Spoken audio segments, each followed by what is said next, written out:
Dozens of people have been injured in northern Kosovo, where police and NATO-led peacekeepers have clashed with ethnic Serbs, the majority in the country's north. They've been demanding the removal of recently elected ethnic Albanian mayors in ethnic Serb majority areas. NATO says around 25 peacekeepers have been wounded in unprovoked attacks. The unrest is focused around several towns in the north. Tensions have been rising since the mayors took office last week. NATO peacekeepers and Kosovo police pulled injured officers to safety as protests spun out of control. The chaos came after ethnic Serbs demonstrating in Zvečan refused to move for Kosovar special police vehicles. Peacekeeper soldiers used tear gas and stun grenades to clear the protesters, who responded by throwing rocks, bottles, and even explosives.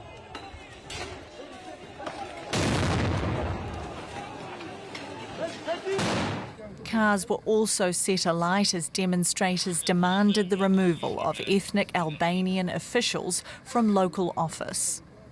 Ethnic Serb demonstrators also want special police to leave the area.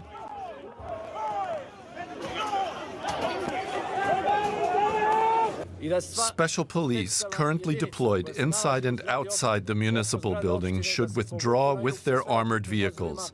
This is a city municipality, not a police station. In Leposavic, peacekeeping troops placed barbed wire around the town hall to protect it from hundreds of angry protesters.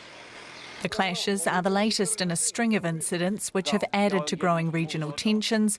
Russia's Foreign Minister Sergei Lavrov warned of an eruption in the Balkans. A big explosion is brewing in the center of Europe, in the very place where in 1999 NATO carried out aggression against Yugoslavia. The situation is alarming, but the West has set a course for the total subjugation of everyone who expresses their own opinion. Neighbouring Serbia has now put its military on high alert. Kosovo declared independence from Belgrade in 2008, but Belgrade refuses to recognise Kosovo's sovereignty. The US and EU are now stepping up efforts to resolve the dispute, fearing further instability as Russia's war rages in Ukraine.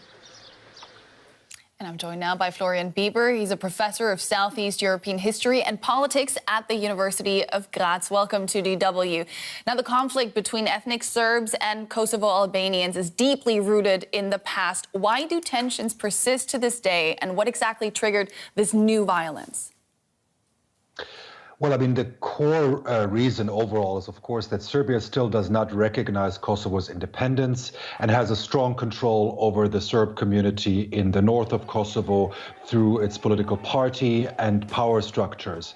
Now, the particular trigger now is that Serbs walked out of Kosovo institutions at the end of last year over a nameplate disputes, and they haven't returned.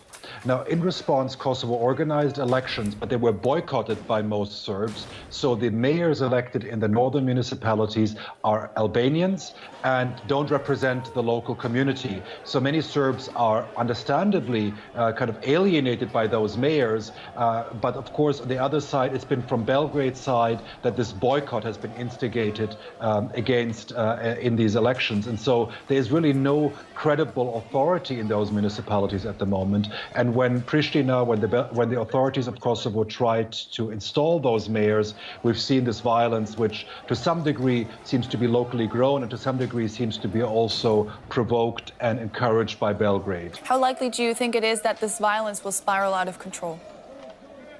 Well, let's keep in mind, Kosovo has a NATO-led peacekeeping operation, of whom many were injured today, tragically, which is one of the most serious incidents we've seen in many years.